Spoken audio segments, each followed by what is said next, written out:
Good morning mga lalabs. Kape tayo.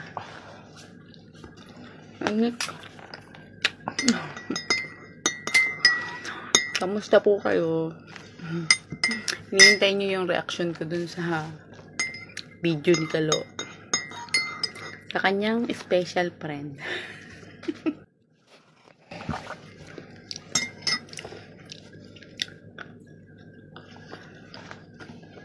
Busy po ako, hindi ako makapag-upload.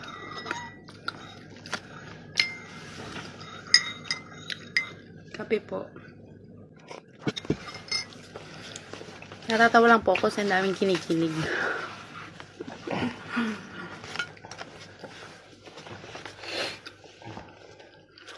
At saka po,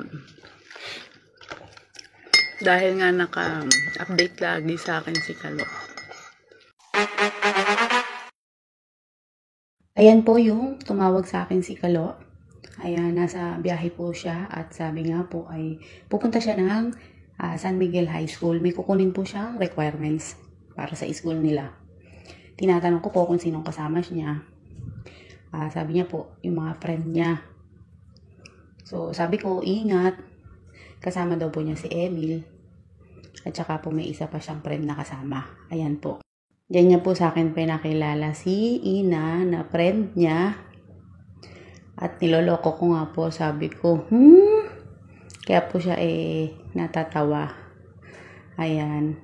At iba po yung kanyang ngiti dyan. Yun po ang napansin ko sa kanya. Ayan, nakita nyo po, diba? Kaganda ng ngiti. Kasi nga po, niloloko ko po siya dyan na binibiro ko at may pagdila pa, Kaya po siya masyado ang tawa dyan.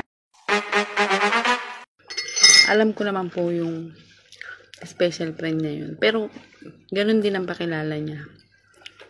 Kaibigan niya, special friend niya. Wala naman po problema sa akin. Basta, kailangan makatapos sila ng pag-aaral. Diba? Yun ang importante. Gawin lang nila inspirasyon. Natatawa po ako sa mga ibang comments, mga tanong. Natatawa lang din po ako.